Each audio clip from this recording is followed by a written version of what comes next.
जय जिनेन्द्र, जय माता जी। मैं हूँ पंडित युगवीर जैन। आज के हम इस वीडियो में केतु की चर्चा करेंगे। 12 भावों में मेष लग्न की कुंडली में केतु 12 भावों में कैसा फल देता है, इसकी चर्चा करेंगे।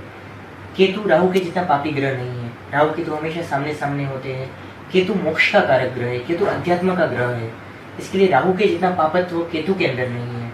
लेकिन केतु, ये बात जरूर है, केतु भी उतने ही अशुभ योग बनाता है, चांडाल योग, श्रापित योग, जिस तरह राहु बनाता है। लेकिन केतु इसलिए बनाता है क्योंकि सामने ही राहु होता है और प्रत्युति हो जाती है उन ग्रहों की। लेकिन केतु आध्यात्मिक ग्रह है, केतु मोक्ष कारक ग्रह है। कहा जाता है 12वें घर में केतु होता है तो मोक्ष कारक होता है। ऐसे लोग बहुत जल्दी मोक्ष जाने वाली आत्माएं होती है। इसी प्रकार केतु का मोक्ष से सीधा संबंध हमें मालूम पड़ता है। केतु की स्थिति से हमें आध्यात्मिकता का पता चलता है। इसी प्रकार अगर केतु लग्न में हो, राहु केतु छाया ग्रह है, अकेले फल देने या अकेले पूरी तरह फल देने में सक्षम नहीं होते हैं, पर जिन ग्रहों के साथ होते हैं, जिन ग्रहों की राशियों में होते हैं, उन ग्रहों के साथ उनका पूरी तरह फल मिलजुल कर हमारे जीवन में दिखाई देता है। अगर आपकी कुंडली में लग्न में केतु है तो लग्न में केतु इंसान को जिद्दी बनाता है, हठी बनाता है और साहसी भी बनाता है, पर अंदर से कुछ डर बना रहता है। पर इंसान कोशिश कर करके उस डर को पार करके साहस जरूर दिखाता है, लेकिन मन में किसी प्रकार का कुछ भय जरूर इंसान को रहता है। अगर यहाँ पे केतु अगर चंद्र के साथ है तो एक ग्रहण योग बन जाएगा। अगर ऐसा ग्रहण योग है, अगर यहाँ पे आपके केतु के साथ चंद्र है तो ये ग्रहण योग हो जाएगा। ऐसा केतु आपको माता संबंधी कष्ट देगा, माता संबंधी चिंता देगा, घर में अशांति देगा। अगर केतु के साथ यहाँ पे चंद्र है तो, अगर केतु के साथ यहाँ पे सूर्य है, अगर केतु के साथ यहाँ पे आपकी कुंडली में सूर्य है तो भी आपको स्वास्थ्य संबंधी चिंता, मानसिक चिंता, संतान संबंधी चिंता देगा। लेकिन यहाँ पे सूर्य उच्च के हो जाएंगे और केतु यहाँ पे एक राजयोग करेगा, क्योंकि केंद्र त्रिकोण के स्वामियों के साथ अगर राहु केतु आ जाते हैं, त्रिकोणेश के स्वामी के साथ केंद्र में राहु केतु राजयोग करते हैं और केंद्रेश के साथ त्रिकोण में राहु केतु राजयोग करते हैं। इस प्रकार राजयोग का फल भी मिलेगा और कुछ ग्रहण योग का फल भी हमें मिला जुला असर हमारे जीवन पर हमें दिखाई देगा। अगर केतु के साथ यहाँ पे मंगल है तो मंगल तो यहाँ स्वग्रही है, मंगल तो यहाँ रुचक योग करेगा। मंगल के साथ अगर केतु है, लेकिन मंगल केतु की जो शत्रुता है, इस प्रकार मंगल के साथ अगर केतु आता है तो चोट, बार बार हमें चोट लगती है, एक्सीडेंट के योग बनते हैं, ऑपरेशन के योग बनते हैं। इस प्रकार कुछ हमें अशुभ फल जरूर प्राप्त यहाँ पर होते हैं। अगर यही केतु अगर यहाँ पर शनि के साथ है तो ये बहुत खराब हो जाएगा। अगर आपकी कुंडली में केतु के साथ लग्न में शनि बैठे हैं तो ये श्रापित योग हो जाएगा। राहु यहाँ पे आ जाएंगे और ये श्रापित योग की रचना होगी और इस श्रापित योग के कारण और नीच के शनि उसमें भी हमें आजीवन मानसिक तनाव, मानसिक कष्ट बना रहेगा।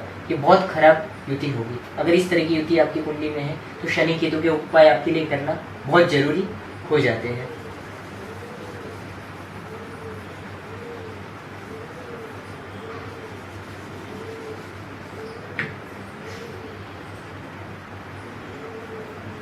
अगर केतु कुटुंब भाव में बैठे हैं तो यहाँ पे शुक्र की राशि में होंगे और शुक्र की राशि में यहाँ पे केतु बहुत अच्छा फल देंगे। शुक्र की राशि में केतु यहाँ पे आपको धनी बनाएंगे, धनवान बनाएंगे। लेकिन कुटुंब स्थान में केतु का होना कुटुंब से विच्छेद कराता है। बड़े भाग से कई कुंडलियों में मेरे अनुभव में आया है, मैंने देखा है कि ऐसे लोगों के भविष्य में शादी के बाद वगैरह कुटुंब से अलग होना, जिससे अलग जो हमें सेपरेशन जो बोलते हैं, वो चीज़ ऐसे लोगों के घरों में देखी जाती है। इस प्रकार का शुभ योग यहाँ पे देता है। और अगर ये यहाँ पे चंद्र सूर्य के साथ अगर ग्रहण योग कर रहा है तो आपको फाइनेंशियली तकलीफ, कुटुंब की चिंता आपके जीवन में और ज्यादा बढ़ जाएगी। अगर केतु तीसरे भाव में बैठे हैं तो ये बहुत अच्छी स्थिति होगी। यहाँ पे आपको केतु अपनी दशांतर दशा में बहुत अच्छी प्रकार की उन्नति, सक्सेस, भाई बहन से फायदा, इस प्रकार उत्तम फल यहाँ पे केतु आपको देंगे। तीसरे, छठे, 11वें स्थान में केतु का बहुत अच्छा फल मिलता है। अगर चौथे स्थान में केतु है तो भी यहाँ पे केतु अच्छा फल, कुछ अच्छा फल देंगे और कुछ खराब फल देंगे। यहाँ पे मिला जुला फल मिलेगा। तो ये चतुर्थ स्थान में केतु, जिस तरह कर्क राशि है, यहाँ पे केतु का होना, एक तो चौथे स्थान में केतु का होना, ये भी विदेश यात्रा के लिए बहुत अच्छा है। अगर यहाँ के केतु के साथ आपके 9वें स्थान में चंद्र है, यहाँ के केतु के साथ आपके 12वें स्थान में चंद्र है, तो ये आपके लिए विदेश यात्रा के लिए बहुत उत्तम स्थिति हो जाएगी।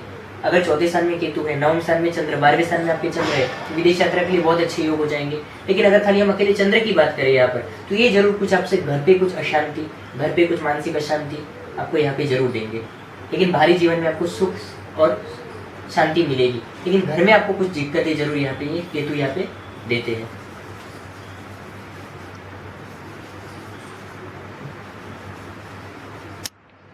अगर आपके मेष लग्न की कुंडली में केतु पंचम भाव में बैठे हैं तो यहाँ पे कुछ संतान संबंधी चिंता सूर्य की राशि में होने के कारण कुछ संतान संबंधी चिंता यहाँ पे जरूर देते हैं, लेकिन आपके इनकम स्थान को पूर्ण दृष्टि से देखने के कारण आवक पर इनका बहुत अच्छा प्रभाव होगा। आपको जीवन में अच्छी आवक और अचानक बड़े आवक के योग बनेंगे।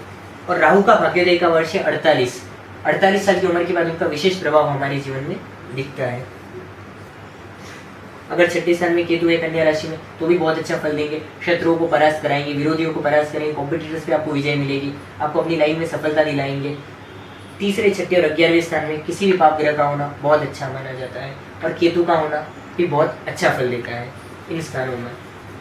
हाँ, यहाँ पे केतु के साथ अगर सूर्य राहु किसी और ग्रह का ना होना ज्यादा अच्छा है, वरना हमें शारीरिक कष्ट हमें जरूर बीमारी के रूप में हमें यहाँ पे उसका फल जरूर मिलेगा। अगर केतु सप्तम स्थान में है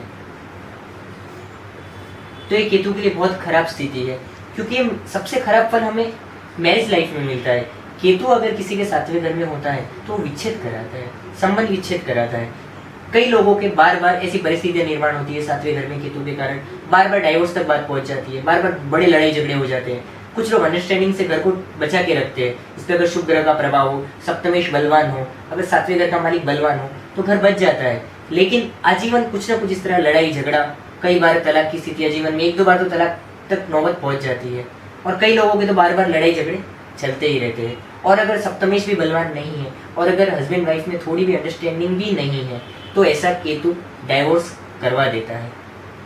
और उसमें भी अगर मंगल केतु हो तो ये योग बहुत ही खराब होता है। ऐसे लोगों के जीवन में 2-2 डाइवोर्स होते हुए हम अनुभव में हमारे आए हुए हैं। इस तरह मंगल के साथ तो यहाँ पे केतु होना ही नहीं चाहिए।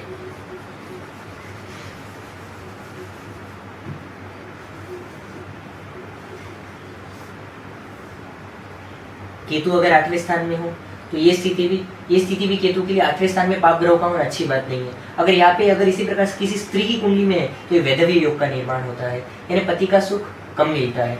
पर ये चीज जरूरी नहीं है कि वो विधवा ही होंगी, क्योंकि अगर पति का आयुष्य बलवान है तो विधवा नहीं होती है स्त्री, लेकिन पति पत्नी के जीवन में कई बार वियोग के योग हो जाते हैं कि कुछ कारण सर काम के हिसाब से पति पत्नी को दूर रहने का योग होता है, साथ में रहते तो मतभेद होते हैं। इस प्रकार के कुछ अशुभ फल जरूर देखने में आते हैं।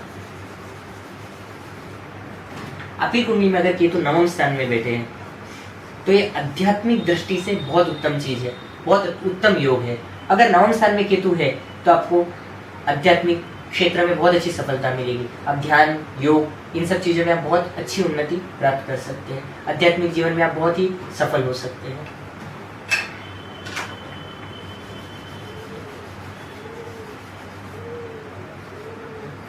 अगर आपके 10वें घर में केतु है तो ये कुछ व्यापारिक परिवर्तन आपके जीवन में लाएंगे। पर अगर ये शुभ दृष्टि पड़ रही है, दशमेश बलवान है, तो आपको व्यापार में अच्छी स्थिति, उत्तम सफलताएं आपको मिलेगी।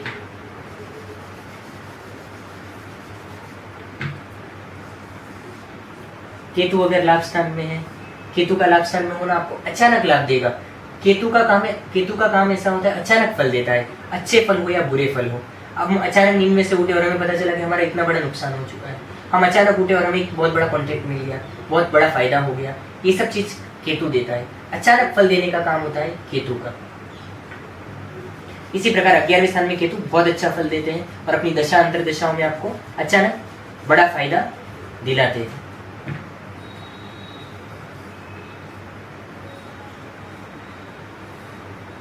अगर 12वें स्थान में केतु बैठे हैं, 12वें स्थान में गुरु की राशि है यहाँ पे, और अगर 12वें स्थान में केतु होते हैं तो आध्यात्मिक दृष्टि से बहुत अच्छा योग होता है, क्योंकि 12वें घर में स्वग्रही गुरु, उच्च के गुरु या केतु मोक्षगामी आत्मा बनाते हैं। यानी हमारी बहुत जल्दी कुछ ही जन्मों में हमें मोक्ष की स्थिति हमें प्राप्त होगी। इस प्रकार हमारे बहुत कम जन्म बचे हैं, ऐसी हमें धार्मिक आत्मा का योग होने का ये केतु की स्थिति हमें बताती है। हमें आध्यात्मिक क्षेत्र में ज़्यादा से ज़्यादा पुरुषार्थ करना चाहिए। अगर हमारे 12वें घर में केतु है, अगर आपके 12वें घर में किसी के केतु है तो ज़्यादा से ज़्यादा धर्म के प्रति, ज़्यादा से ज़्यादा तप, धर्म, दान, इस प्रकार के अच्छे पुरुषार्थ हमें करने चाहिए, धार्मिक हमें पुरुषार्थ करने चाहिए, ताकि इस केतु ये बताता है कि हम धार्मिक आत्मा है, हमारा जन्म अच्छे काम करने के लिए ही हुआ है। इस प्रकार ये केतु का आध्यात्मिक दृष्टि से बहुत अच्छा फल है।